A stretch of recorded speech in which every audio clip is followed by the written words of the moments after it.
¿Cómo están? Bienvenidos a una nueva transmisión, a un nuevo conversatorio a través de las distintas redes sociales del Centro de Arte Molino Mágmar, en este caso a través de Facebook y a través de Instagram.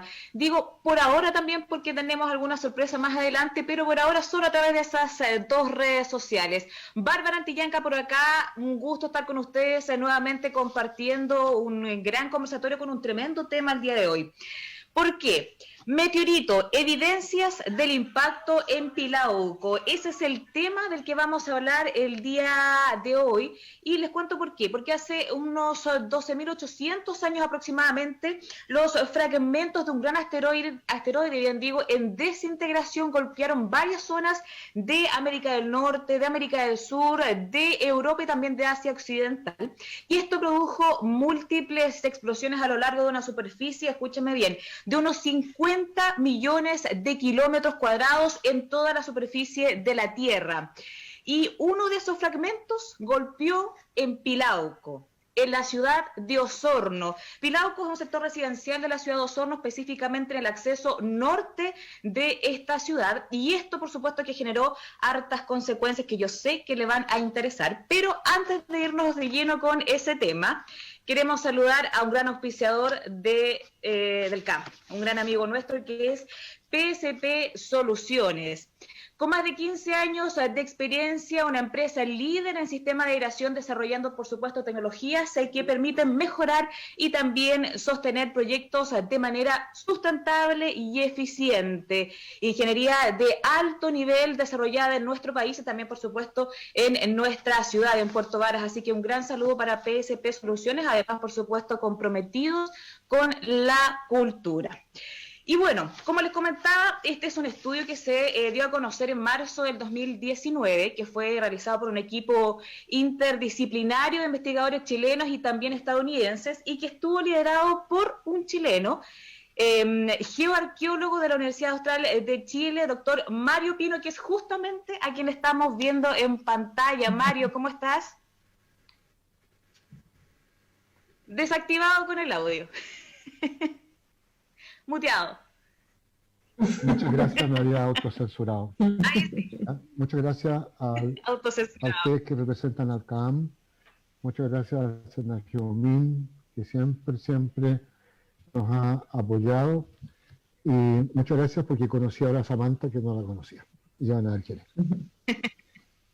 Y justamente Samantha Aravena, que está también con nosotros, ella es geóloga meteoricista de la Universidad de Chile, investigadora de meteoritos del desierto de Atacama. Samantha, ¿cómo estás?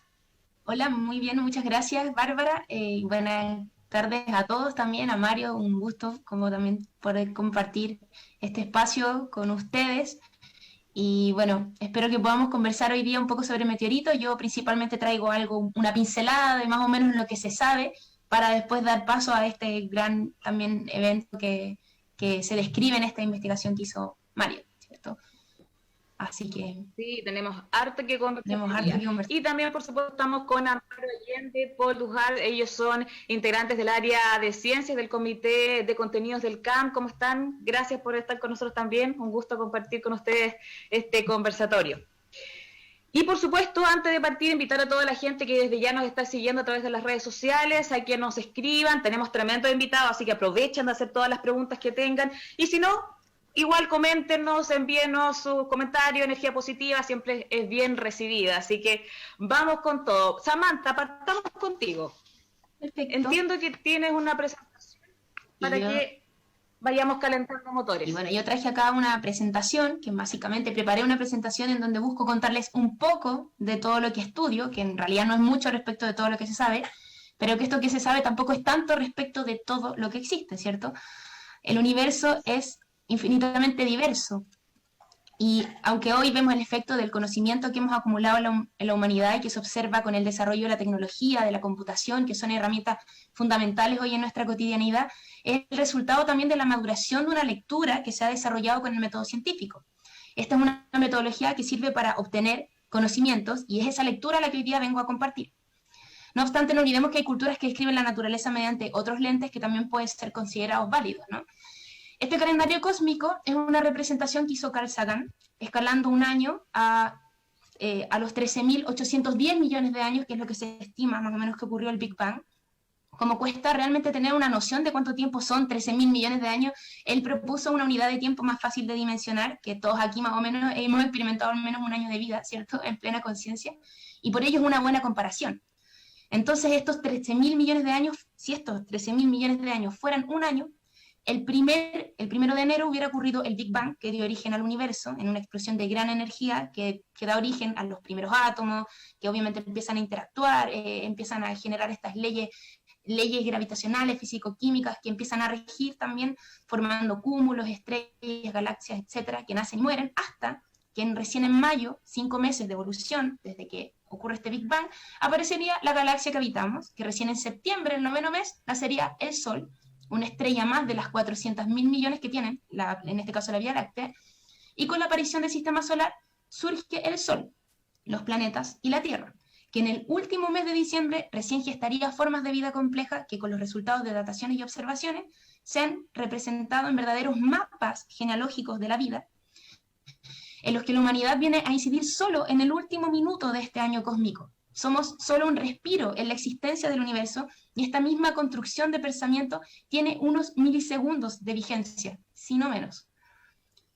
La verdad es que esta forma de entender el tiempo es verdad bastante abismante. La geología estudia la Tierra, que según este calendario aparece en septiembre como una consecuencia de la formación del Sistema Solar hace 4.600 millones de años, que se estimó en relación a estas dataciones realizadas con meteoritos, y en lugar los ha posicionado en base a los razonamientos lógicos, han contribuido fuertemente a la construcción de este cronograma universal, ¿cierto?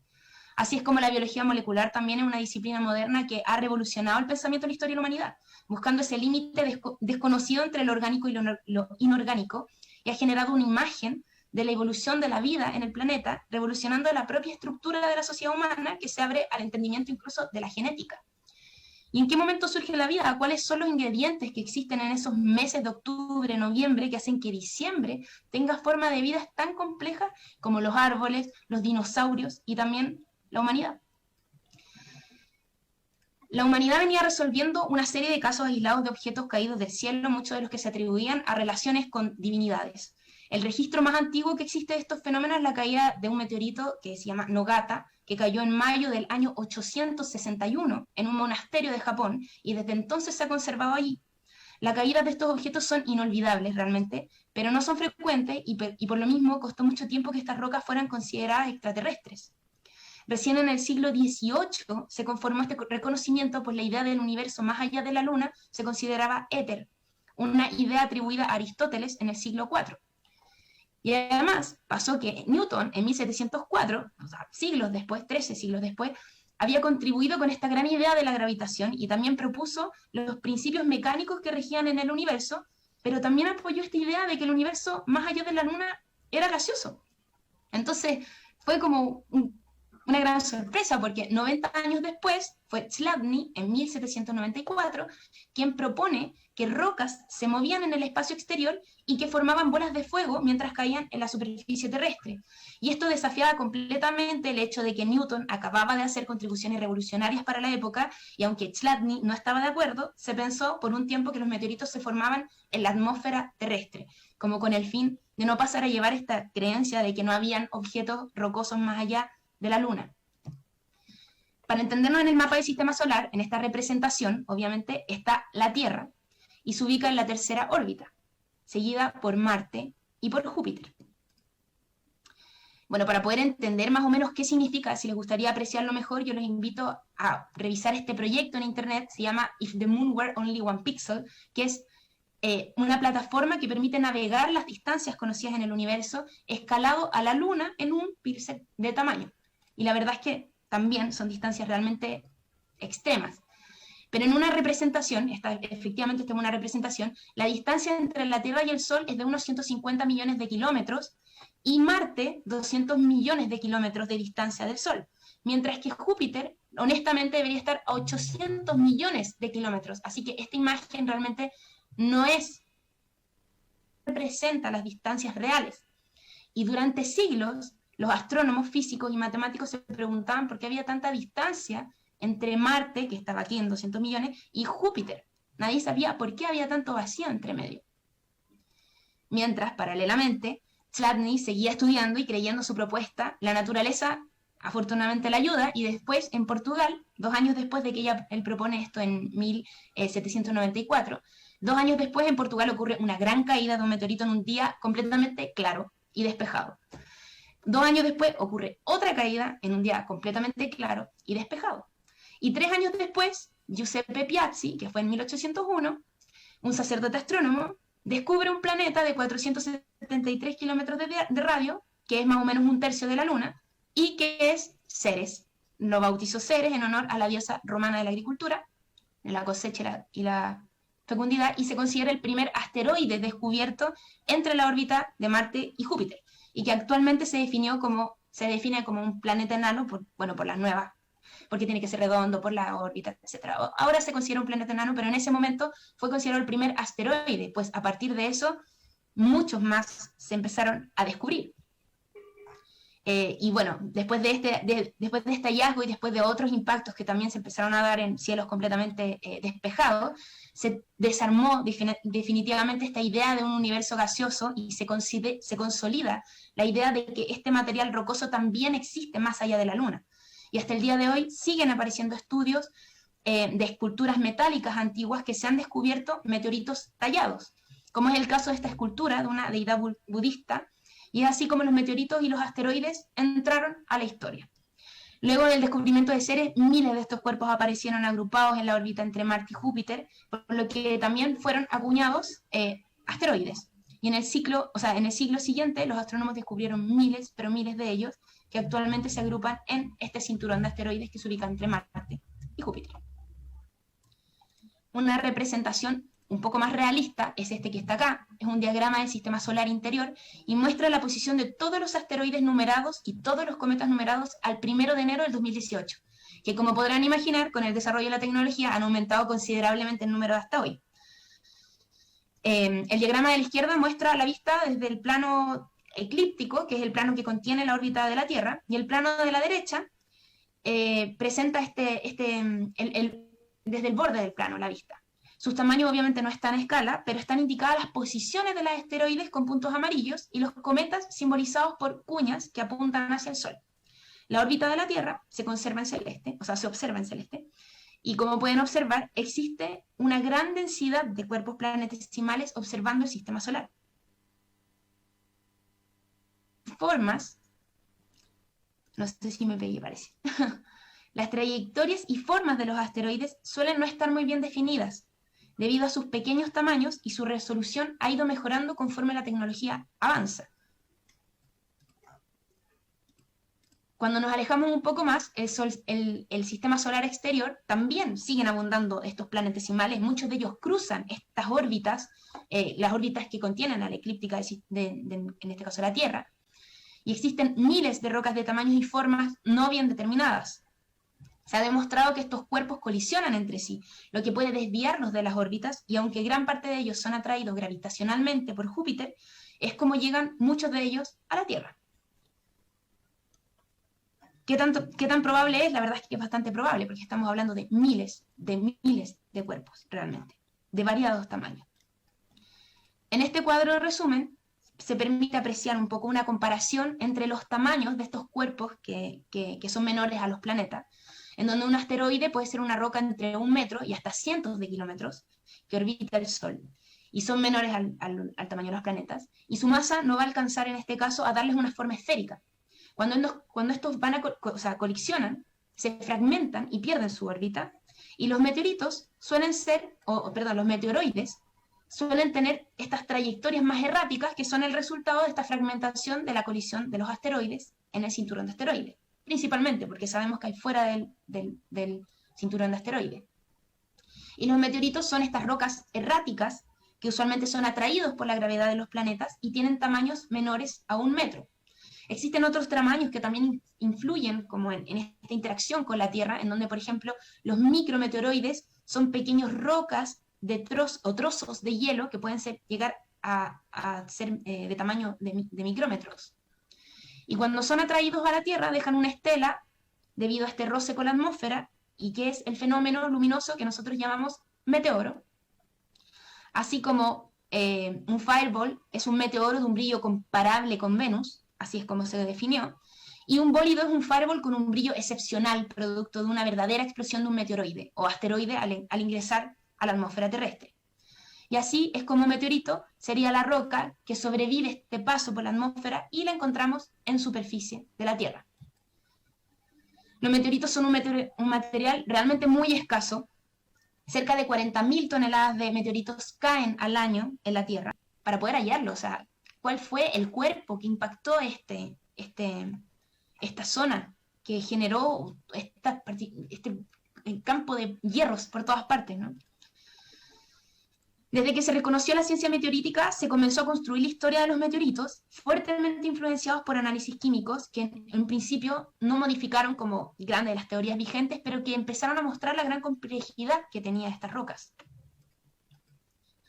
Las primeras observaciones evidenciaron que estas rocas estaban compuestas por 4 constituyentes esenciales, unos objetos redondos, hoy conocidos como cóndrulas, que se pueden apreciar acá en esta imagen, metales también, una matriz de partículas muy finas y un compuesto que se parecía un poco a la pirita, pero que era diferente a los sulfuros que se conocían, y hoy se conoce como troilita, que es uno de los sulfuros que poseen los meteoritos.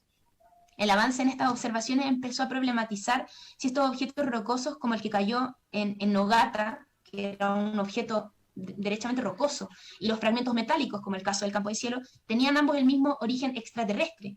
Y estudiando un trozo del mesón de fierro de Campo del Cielo de Argentina, se descubrió que ese hierro nativo tenía altas concentraciones de níquel que lo hacían un metal muy diferente a lo que se producía y se conocía, producía por la humanidad, ¿cierto? Lo que además de seguir confirmando que las caídas eran fenómenos naturales y auténticas, dedujo que tanto fragmentos rocosos caídos como los hierros encontrados tenían un origen común, pues los metales presentes en estos cuerpos rocosos que caían del exterior también presentaban altos niveles de níquel. Posteriormente se conforma la cosmoquímica como una ciencia multidisciplinaria que conversa con la astrofísica, la física, la astrobiología, la geología y la química, y que mide las propiedades de la evolución química de la galaxia mediante el estudio de meteoritos en laboratorios terrestres. Pero esto también contiene la idea implícita de que los meteoritos son el producto final de diversos objetos capaces de guardar en su memoria los diferentes momentos de la historia que comprendió la formación del sistema solar, sumado a la idea de que en esta memoria se conservan sus condiciones químicas iniciales. Esta reflexión de alguna manera confluye con los hallazgos de asteroides que en suma genera la ideación de la hipótesis nebular y que describe la formación del sistema solar que comienza hace 4.600 millones de años con un colapso gravitacional de una nube molecular gigante compuesta de polvo y gas y principalmente hidrógeno.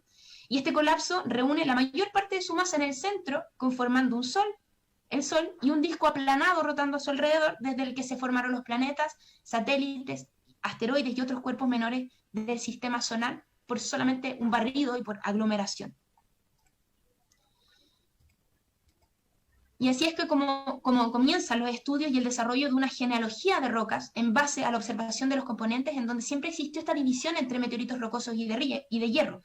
De esta manera se construyó que la aglomeración del disco protoplanetario forma distintos cuerpos que en relación a la cantidad de masa genera diferenciación planetaria, que es un proceso de separación y diferenciación de los componentes de un cuerpo planetario como resultado de su evolución física y química, desarrollando capas de distintas composiciones. Como muestra la imagen, una nube de gas y polvo que al aglomerarse genera y que agregando más masa origina planetesimales, embriones planetarios y posteriormente al acretar y juntando esta cantidad de masa suficiente ocurría una condición crítica en la cual produciría este fenómeno de la diferenciación planetaria. Y de esta manera la clasificación de meteoritos considera los de tipo diferenciado, es decir, aquellas rocas que eran las rocas extraterrestres que calzaban como con este modelo de cuerpos provenientes que alcanzaron esta masa necesaria para la diferenciación planetaria, y los meteoritos de tipo no diferenciado, aquellos provenientes de planetesimales generados por aglomeración de polvo del disco protoplanetario. De alguna manera los meteoritos son fotos del disco protoplanetario que dio origen al sistema solar. Las condritas pertenecen al tipo de meteorito no diferenciado, y fueron acuñadas con este nombre debido a la presencia de cóndrulas, que son estas esférulas que podemos ver. cóndrulas, que fue el nombre que se le llamó a estos cristales de olivino y piroxeno, en forma redondeada, inmersa en una matriz opaca, principalmente vítrea. Los condritos son los tipos de meteoritos que más abundan en número, y en la primera imagen se puede apreciar esta corteza como de fusión, que es típico del roce que se genera por la atmósfera al ingresar este cuerpo extraterrestre en la atmósfera terrestre. Y en la imagen central observamos un microscopio, anícoles cruzados, o sea, con microscopio anícoles cruzados, una sección delgada en donde se observa la textura condrítica con aspecto de aglomerado de minerales refractarios. Y en la imagen de la derecha podemos observar múltiples tipos de cóndrulas con texturas en rocas terrestres. Una teoría de formación propuesta por una investigadora argentina, que es María Eugenia Varela, sugiere que estos minerales ocurren por condensación del gas y polvo del disco protoplanetario, generando gotas que posiblemente le den este aspecto circular a las cóndrulas. Pero las cóndrulas en realidad están hoy en un debate de por qué se han formado, pero esa es una de las teorías bastante actuales. Los asteroides, que en su gran mayoría presentan esta porción no diferenciada de los cuerpos, podrían ser resultado de un protoplaneta o embrión protoplanetario completamente destruido y que pudo originar un cinturón de asteroides en órbita alrededor del Sol. La alta diversidad de composiciones de los meteoritos abre dudas de si es solo un cuerpo, son varios cuerpos o incluso son cuerpos heterogéneos. Y por otro lado, la idea de diferenciación planetaria obliga a suponer que el planeta Tierra, por ser un planeta, necesariamente experimentó esta evolución físico-química, de modo que cada meteorito diferenciado nos ayuda a tener una imagen visual sobre las capas diferenciadas del planeta que habitamos, del que posiblemente jamás vamos a poder obtener una muestra. Bueno, quién sabe, también no hablo por la tecnología, pero la Tierra tiene 6.371 kilómetros de diámetro y el punto más profundo que se conoce, si no me equivoco, es una depresión del fondo marino en las fosas de las Marianas, del Océano Pacífico Occidental, cerca de Japón, que rodea los 11.000 metros de profundidad. O sea, poder llegar realmente a las capas internas de la Tierra es algo definitivamente difícil. Entonces, de esta manera podemos observar que pasamos de rechazar la mera idea de que un cuerpo rocoso existiera más allá de la Luna, a entender un modelo de formación planetaria a partir de las muestras de rocas extraterrestres, que hoy son la base de la comprensión de la geodinámica interna terrestre. La teoría de la diferenciación planetaria se construyó en base a los hallazgos de meteoritos, y cada clase de meteorito de tipo diferenciado se correlacionó con una capa de la Tierra, implicando que las rocas diferenciadas, que en este caso serían los hierros, se correlacionarían con un núcleo de hierro-níquel en la Tierra. Los siderolitos se considerarían análogos del manto terrestre, y los acondritos, que son rocas de cortezas de otros planetas y cuerpos como Marte y la Luna, implica que provienen de la destrucción total o parcial de otros cuerpos diferenciados diferentes al de la Tierra, pero de un tamaño suficientemente grande que permitió la diferenciación planetaria. Aquí hice un cuadro resumen, a la izquierda aparece un siderito mexicano, más o menos para que se observe un meteorito de hierro-níquel que evidencia este intercrecimiento entre metales que se asocian a bajas tasas de enfriamiento. Y esto fue curiosamente descubierto por dos científicos al mismo tiempo, que sin conocerse descubrieron limpiando el óxido de meteoritos con ácido nítrico que se generaban estructuras que se muestran estas Widmanstätten patrones de Widmanstätten, o también Thomson, porque son los dos quienes lo descubrieron. Que son estos análogos como del manto terrestre y que poseen una mezcla de silicatos y metales en diferentes proporciones. Mineralógicamente presenta similitudes con las peridotitas terrestres, que es una roca del manto superior que algunas veces aparece entre lavas de algunas erupciones basálticas. No obstante, las texturas son bastante diferentes porque estas se pueden apreciar cristales de manera macroscópica.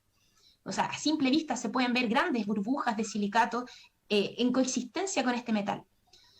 El fragmento de abajo es un fragmento de ímila, que es uno de los mesosideritos, mesosideritos descubiertos en Atacama, encontrados en Atacama. Y en la derecha tenemos acondritos, que son fragmentos de cortezas de otros cuerpos, como en este caso un meteorito lunar y otro meteorito marciano, que se pudieron determinar efectivamente de otros cuerpos por ciertas expediciones. En el caso del programa Apolo de la Luna trajo muestras y ahí descubrieron que tenían la mineralogía y la composición química isotópica igual a las muestras lunares, y en el caso de Marte fue un meteorito en donde se descubrió como su procedencia marciana producto de ciertos rovers y misiones que orbitaron Marte y que pudieron ahí también comparar los gases atmosféricos que contenían y los elementos isotópicos. Entonces, esto es importante. Aunque la teoría ha sentado bases en el conocimiento sobre la Tierra, llama la atención que la abundancia de los meteoritos diferenciados oficializados no tienen relación con las proporciones que se estima de los volúmenes de las capas de la Tierra. La corteza es la capa que se estima más delgada. De hecho, la típica analogía que se hace para entender la subducción terrestre en geología es comparar la corteza con una capa tan delgada que se comporta como una nata de leche, mientras observamos que los meteoritos diferenciados, los acondritos, sorprendentemente son los más abundantes. Por otro lado, los mesosiheritos son casi un 6% de los meteoritos conocidos, pero que se comparan con el manto terrestre, pero que debiera constituir el 84% del volumen del planeta Tierra, al menos. Entonces ahí chocan un poco las proporciones de lo que se descubre versus las proporciones que se estiman. Y finalmente los siheritos, que son estos hierros que se han correlacionado con el núcleo terrestre, que en la Tierra se estiman en un 16% del volumen, representan casi un tercio de los hallazgos entre los meteoritos diferenciados. Samantha, un segundo, Samantha. Oye, está súper interesante tu exposición, pero ya llevamos media hora. Así que tratemos de resumirlo un poquitito para poder tener tiempo para escuchar a Mario y después hacer un par de preguntas y conversar. Ya, mira, voy a cerrar, en verdad me quedan 3 diapositivas, que quería decir que, bueno, en base a esta proporción de los materiales, de los minerales, se realiza esta clasificación de meteoritos, que se van a caracterizar en base a sus contenidos de hierro, y particularmente los condritos son los más llamativos, y los condritos carbonáceos son estos que están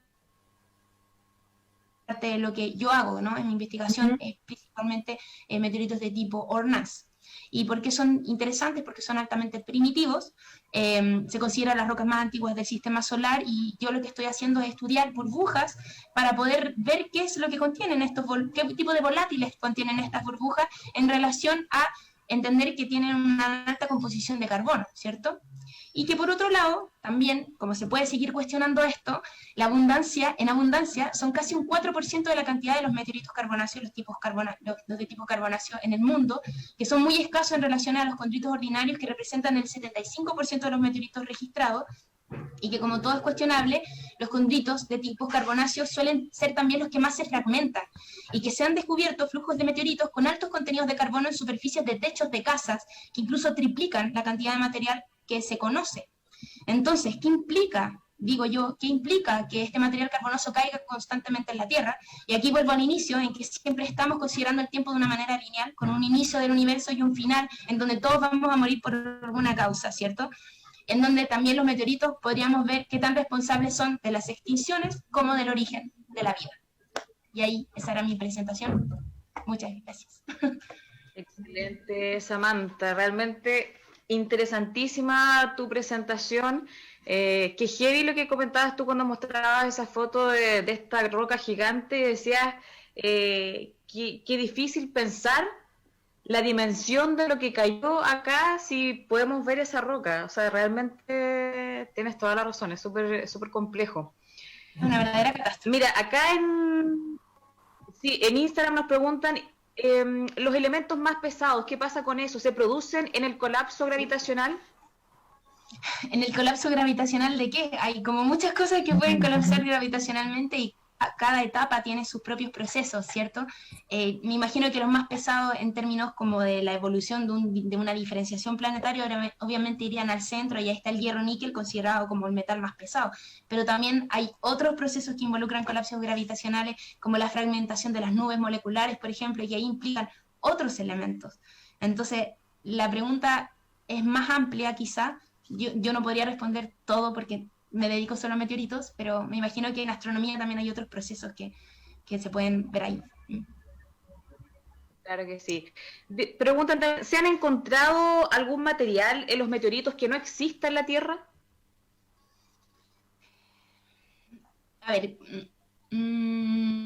bueno, los meteoritos, por supuesto, de otros planetas. Los meteoritos, por ejemplo, las chergotitas, presentan otros minerales que no presenta la Tierra, y de hecho por eso también se descubrieron que no eran terrestres, porque hay minerales que se presentan en condiciones que no están, en este caso, en la Tierra. Es la troilita, ahí hay un metal que directamente no se genera en la Tierra.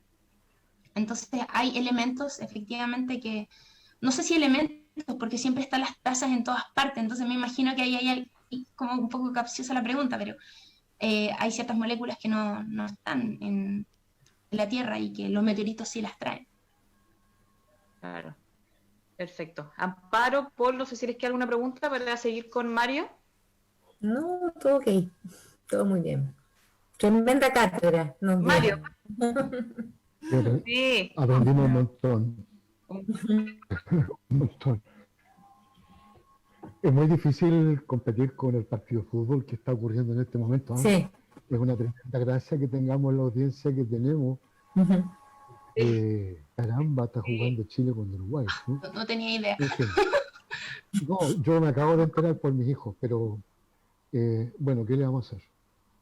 En fin, que gane más mejor, como decía. Que nos está acompañando a través de las redes, así que envíenos sus preguntas, un famoso futbolista. Que van a ser leídos. Bien, entonces yo quiero partir primero agradeciendo siempre a mi sponsor científico, a la Ilustre Municipalidad de Osorno, que financia nuestra investigación.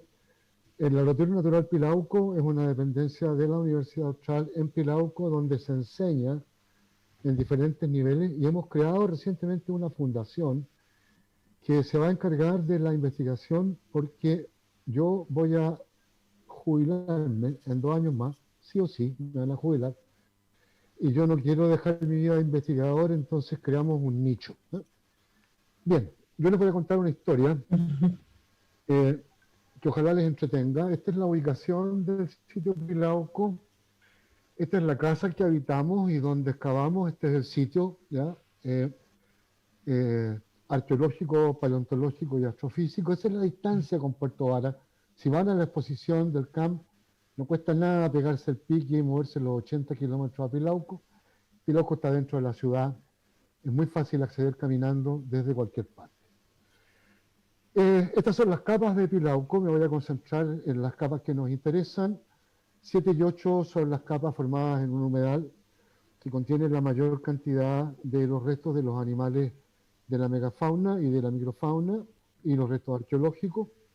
Ahí están las fechas en años reales y nos vamos a concentrar en lo que pasa entre la capa 8 y capa 9, ¿ya? En esa línea gris que está ahí, que se llama técnicamente una discordancia de erosión y que es más bonito poéticamente llamarla un silencio geológico.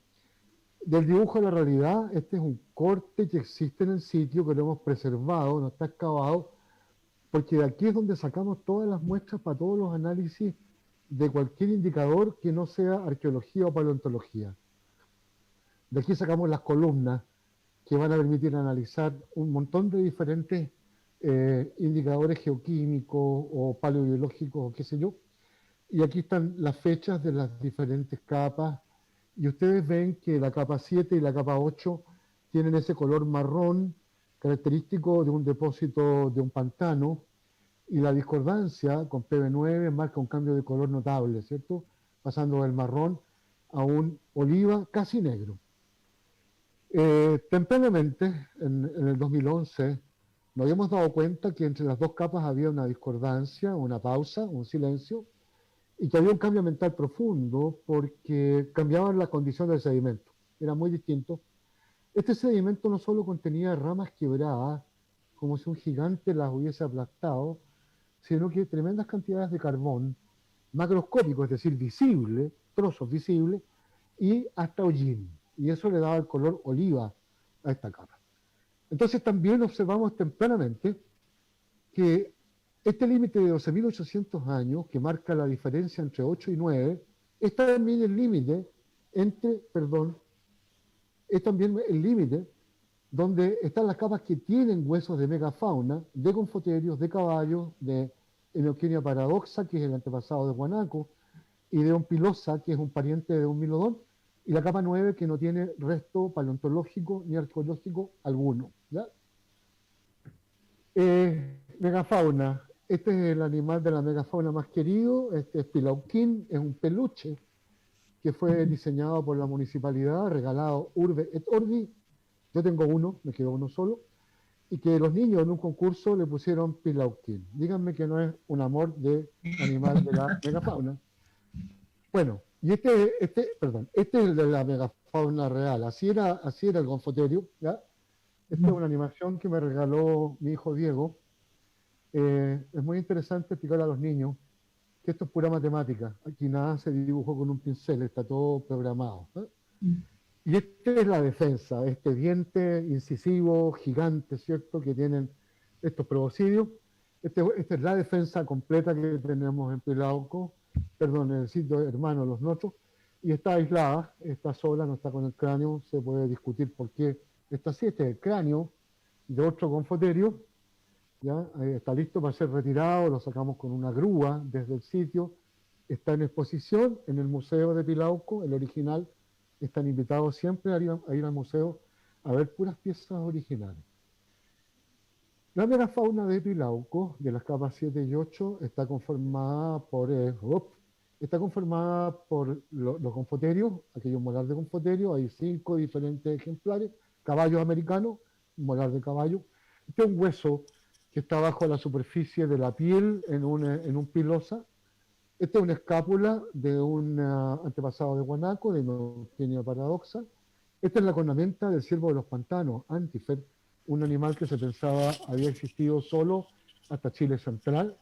Esto es una cosa muy excitante. Es un hueso, una tibia de gonfoterio, comida por un tremendo carnívoro, posiblemente una pantera del Pleistoceno. Pero no solamente habían grandotes en Pilauco, también habían chicos. El pericote patagónico, el pudú, el coipo y el zorrillo. O sea, convivieron los animales pequeños que no se extinguieron con los grandotes que sí se extinguieron.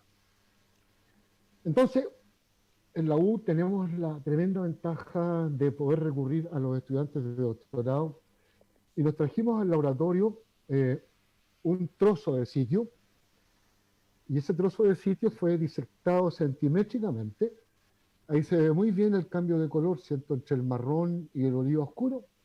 Y resultó que, por ejemplo, el polen, que está presente en concentraciones normales, 8.000 centímetros granos por centímetro cúbico en PB8, casi desaparece en PB9. Y el polen que existe es de ciertas plantas muy adaptadas a los disturbios. Por el contrario, el carbón, que corresponde a los incendios, casi no existe en la capa 8 y es extremadamente abundante en la capa 9. Las semillas de las plantas, por ejemplo, se contaron 4.800 y hay en promedio 34 aquí en la capa 9 y 370, digamos, acá. Entonces, hay una capa que no tiene megafauna ni fauna de micromamíferos y no de artefacto arqueológico, y una capa que tiene megafauna, tiene fauna de micromamíferos y tiene hermosos artefactos arqueológicos. Cuando fechamos, usando en general semillas, que son lo mejor que existe para fechar con radiocarbono, logramos entonces llegar a esta fecha mágica de 12.800. ¿Por qué digo mágica? Porque corresponde a la base de un momento que se llama Younger Dryas. ¿Qué cosa es Younger Dryas? Resulta que en la glaciación, esta es la temperatura del hielo en Groenlandia, en la última era glacial, ¿cierto? La temperatura era relativamente baja y comienza a subir, o sea, sube de menos 45 a menos 32, y cuando astronómicamente debiéramos haber dado el salto al clima actual del Holoceno, ¡boom!, ocurrió este enfriamiento súbito. En pocos años, la temperatura descendió de menos 32 a menos 50. Y este evento se llama Younger Dryas. Y se llama así porque aquí aparece el polen de esta planta que se llama Dryas octopétala, que es una planta que le encanta vivir cerca de los glaciares. Entonces resulta que el año 2007, este grupo enorme de investigadores publicó esto que se llama Evidencia de un impacto extraterrestre 12.900 años atrás, que contribuyó a la extinción de la megafauna, y al enfriamiento, dice eso es parte de mi dislexia. Y entonces esto es un grupo de gente que son muchos próceres, ¿no? El Firestone es el papá de los isótopos, el Kenneth inventó la geología marina, el Ted Bunch es uno de los grandes especialistas en meteoritos, etcétera, etcétera, etcétera. Yo estaba siguiendo la investigación de este grupo. Ellos habían encontrado este montón de cosas que son extraterrestres, entre isótopos, entre moléculas orgánicas, entre carbón vítreo, entre hollín, entre férulas micromagnéticas, y entonces hicimos la conexión. Básicamente lo que se encontró en el hemisferio norte está representado por esta foto tomada de esta publicación de Moore y colaboradores del 2017. Lo que está a la izquierda es la clásica columna geológica, ¿ya? Lo que está indicado por la flecha es la base de esta época llamada Younger Dryas, y a esta cosa negra, que es esta, los gringos, con el perdón de la palabra, le llaman black mat, como la alfombra negra, ¿ya? Lo interesante es que debajo de la zona de impacto están las evidencias arqueológicas de la cultura Clovis, con estas grandes puntas de proyectil que eran empleadas para cazar en América del Norte mastodontes, caballos, bisontes, etc. Después de la depositación de la capa de material extraterrestre, este que está aquí, desaparece en Estados Unidos la megafauna, aparecen los bisontes y aparece una gente distinta, que se llama Folsom, ¿ya? Entonces lo que está graficado aquí es el platino. Entonces hay un nivel que es el natural, que se llama técnicamente background, ¿ya? Y justo en la capa del impacto se pasa de 0,3 a 1,2, hay un pico de platino y luego después esto baja de vuelta a la normalidad. Este es uno de los sitios, una de las decenas de sitios que están en Estados Unidos. Entonces hicimos contacto con el grupo de investigadores, eso se hace mucho en ciencia, que uno manda un correo, hola, yo me llamo Mario Pino, trabajo en esto, mira, estamos trabajando en un sitio, tiene estas características, estas fechas, tenemos un incendio, una discordancia, hagamos algo juntos. Rápidamente la respuesta en el 99% de las veces es encantado, démosle. Entonces sacamos muestras de sedimento sin ningún fósil y estas muestras están separadas al comienzo por 2,5 centímetros, se van haciendo cada vez más chicas y terminan justo la discordancia con una muestra de 0,5 centímetros, ¿ya? Y aquí me ayudó mi colaborador de siempre, Daniel Frite, a hacer esto. Y entonces también sacamos muestras del suelo actual, de aquí arriba, ¿ya? Estas muestras partieron a Estados Unidos a hacer análisis que en Chile no se pueden hacer, extremadamente trabajólicos, largos, difíciles, caros, y pasan cosas siempre raras. Hay un análisis que no hicimos, porque cuando estaban las muestras listas para ser analizadas, la señora de la limpieza en la noche, con su escobillón, botó el concentrado de la muestra y lo quebró en el piso. Y mi colega, dueña del laboratorio y colega de este trabajo, casi se murió. Yo también. Entonces, hicimos una cosa novedosa. Si uno no encuentra huesos en la capa 9, le podrían decir a uno, me han dicho, pero es que ustedes no saben excavar, ustedes no tienen suerte, si excavaran en otro lugar encontrarían huesos en la capa 9, así que no haya huesos en la capa 9 significa nada. Entonces hicimos lo siguiente, resulta que en la guata de los herbívoros vive un hongo, y ese hongo cuando el animal defeca, se seca junto con la feca, y esos hongos, esas esporas de los hongos se van a la atmósfera, se mezclan con el polen y cuando el aire está tranquilo, decantan. Entonces investigamos en una columna maestra, de esa que les mostré al comienzo, en toda la columna del sitio, de 330 a 630 de altura, en 3 metros, muestras centimétricas, la presencia de sporormiela. Y miren qué interesante, sporormiela está presente en diferentes concentraciones y justo en el momento de 12.800, en la base de Younger Dryas, desaparece. Y desaparece un buen rato, y aquí arriba vuelve a aparecer, aquí estamos en las fechas de 4.000, de 5.000, y esta es la sporormiela de la guata de la fauna actual. Esa es la guata de los purú, la guata de los guanacos y la guata de los huemules. Esto nunca había sido hecho antes en un sitio de este estilo, y esto muestra que esto no es que tengamos mala suerte, sino que en torno a Pelauco ocurrió una extinción de toda la megafauna. ¿Ya? No sé si todo Chile, si toda Sudamérica, pero en torno a una zona grande, porque obviamente las esporas andan por la atmósfera, ¿no? ¿Cuál es el material extraterrestre?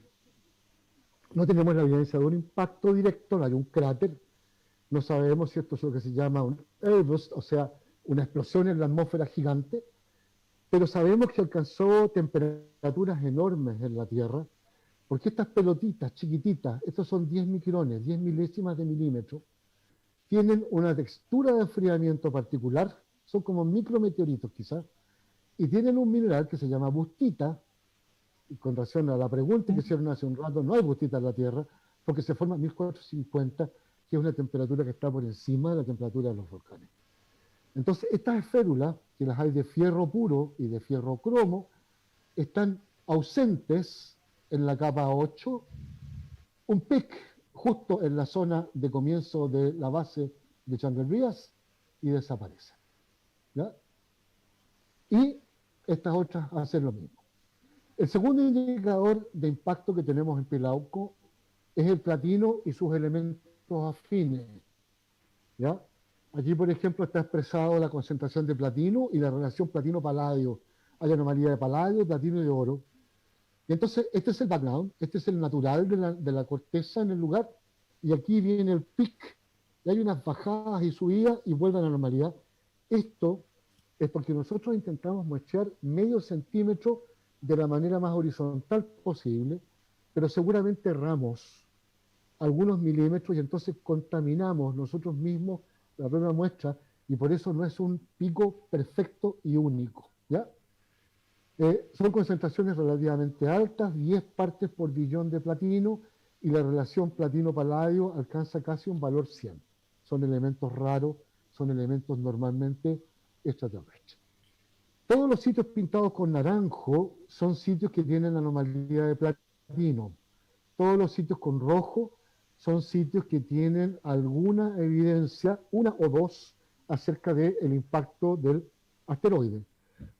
La más cercana, que es esta de acá, correspondía a un paleosuelo en altura que tenía algunas cosas atribuibles a un impacto. Entonces Pilauco está muy al sur, y lo interesante es que la concentración de las esférulas, casi 500 por kilogramo, es varias veces la concentración de las mismas esférulas en los sitios del hemisferio norte.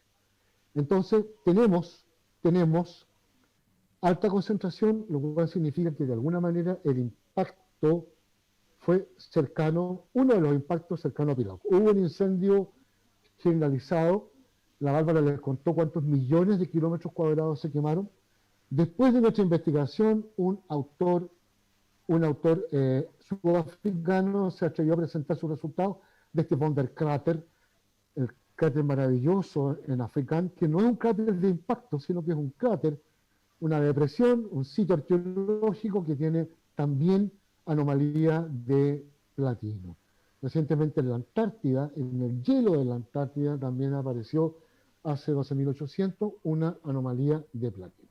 Entonces hicimos lo que uno hace, que es publicar, ¿cierto? El título es bien, perdón la palabra, acuático: un registro sedimentario de Patagonia en el sur de Chile, apoya el impacto cósmico desencadenante de la quema de biomasa, el cambio climático y extinciones de la megafauna en 12,8. Entonces hay un equipo chileno de gente de la UASH, ¿ya? La Jimena Navarro es la arqueóloga, la María Plaslira se está ahora doctorando en Inglaterra, Rafael trabaja en Puerto Montt, es arqueólogo. Todos estos son del equipo norteamericano, todos especialistas en alguna de las cosas. Mi compa, mi contacto es Allen West, él es directo. Y esto nos ha llenado de orgullo. Uno en ciencia valida, ¿cierto? Valida lo que piensa cuando lo pone en una publicación. Y lo revisan los árbitros. Y esto fue revisado, pero les cuento con detalle enorme. Nosotros empezamos a hacer los análisis en 2015, estábamos listos en 2017 y esto fue publicado en 2019. Tuvimos 2 años luchando con árbitros escépticos. Ahora, ¿cuál es el premio? Fíjense, esta publicación está en el puesto 646 de los casi 270.000 artículos de edad similar. Y está en el puesto 1 de los 6 artículos publicados en Scientific Reports. Lo han bajado de la página web porque pagamos para que esto esté gratuito y cualquiera lo pueda bajar. Lo han bajado 20.000 veces. ¿Ya? Son números que a nosotros nos asombran y nos llenan de felicidad. Y entonces, este es un regalo de una empresa que hace películas. ¿Ya? Le agradezco mucho. Ahí está Manfred mirando cómo viene entrando, ¿cierto? Eso sería un meteoro quizás. Se parte en muchos fragmentos, cae en la tierra, incendio forestal gigante, ¿ya? Y en la película nos muestra la extinción porque es para niños. Entonces, el laboratorio Pilauco está siempre abierto cuando no hay pandemia a quien quiera visitarnos. Ahí está la dirección, hay un teléfono acá en la casa y sin pandemia siempre van a ser bienvenidos, siempre van a ser atendidos por las personas que están trabajando en el sitio y van a poder ver también el museo con puros originales y van a ver el lugar donde está la capa de impacto. A mí me ha impresionado mucho que hemos llevado equipos sofisticados al sitio que no funcionan. Por ejemplo, en los sitios estos el georradar no funciona. Y no funciona porque hay tal energía electromagnética, tal energía que impide que funcione. La hemos medido. Así que si hay personas que quieran sentir energía extraterrestre, bienvenidos, vayan a Pilauco. Eso es todo. Estas son unas láminas que tengo para por si acá.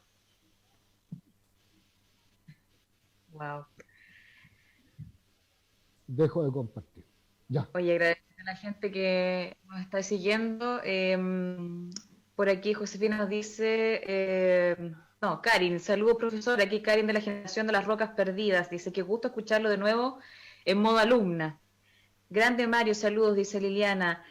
¿Causó conmoción Pilauquín? Hay varios interesados se agotaron, hay que pedirle a la música y los repita. Son muy amorosos, son muy amorosos. Tengo uno acá en mi casa, el regalón de mi hijo. Sí, tenemos a Pilauquín, dicen por aquí. Lamparo quiere uno, sí. Le vi el brillo en los anteojos. Sí. Perfecto.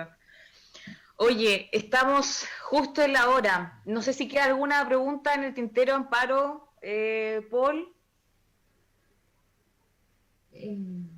No, la verdad que nada, súper agradecida, creo que fue súper didáctico e interesante. Es increíble saber que tan cerca nuestro, ¿no es cierto?, hay posibilidad de acceder a esta información, a estos estudios, a estas investigaciones que nos muestran nuestro pasado, nuestro patrimonio natural y científico, que es notable.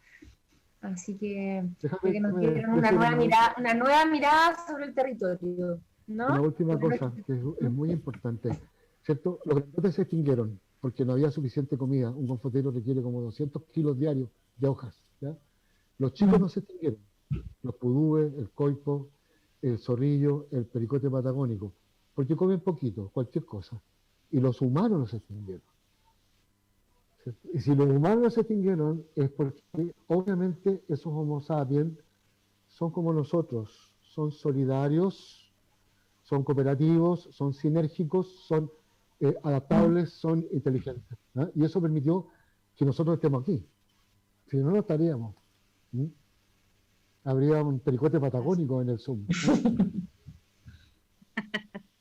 Oye, por aquí Mayuri nos dice que interesante, quizá cuántos secretos siguen guardados en otros lugares de acá del sur. Buenísimo, dice Raimundo. ¿Es común esa radiación electromagnética en los meteoritos? No. Es la sumatoria de los pequeños campos electromagnéticos de esas partículas de 10 micrones, pero como están por kilos, eso origina entonces algo que se puede medir con una máquina que mide radiación electromagnética.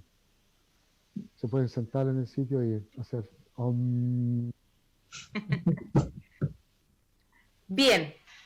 Bueno, la verdad es que hay tanto tema interesante que podríamos ir conversando, pero ya nos pilló el tiempo, así que bueno, agradecerles a ustedes, Samantha, Mario, haber estado con nosotros, de verdad que aprendimos muchísimo, fue una tremenda cátedra que nos dieron hoy día, y lo saben porque la gente también lo valoró en sus casas, nos acompañó de manera constante durante esta hora de información y de conversación, así que muchísimas gracias.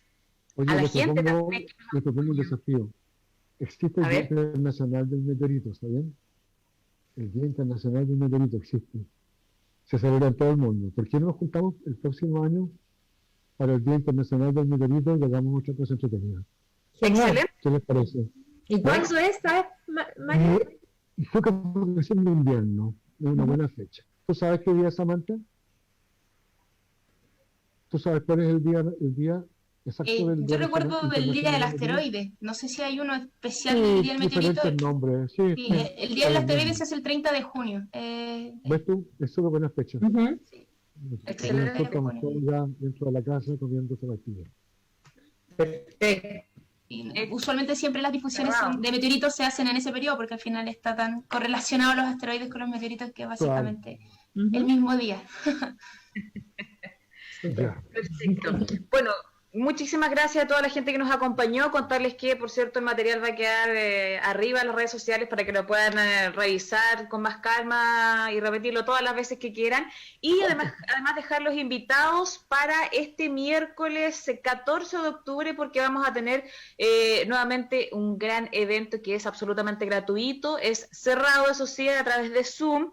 Que es la presentación del libro Bajo la Cruz del Sur de Patricia Cerda. Así que ahí ella va a estar conversando con Víctor González, que es del Comité de Contenidos del CAM, del área literaria. Así que los invitamos a inscribirse al mail producción@molinomatchmar.cl. Producción@molinomatchmar.cl. Se inscriben y el día del evento les haremos llegar el link para que puedan participar y conocer un poco más de Patricia Cerda y también, por supuesto, de su gran libro. Gracias a todos, gracias por estar con nosotros. Que tengan una buena noche, cuídense y nos vemos el próximo jueves. Que estén muy bien. Gracias. Chao, chao. Saludos a todos. Chao. Gracias, Samantha. Gracias, Amparo. Chao, Paul. Un abrazo. Muchas gracias, Bárbara.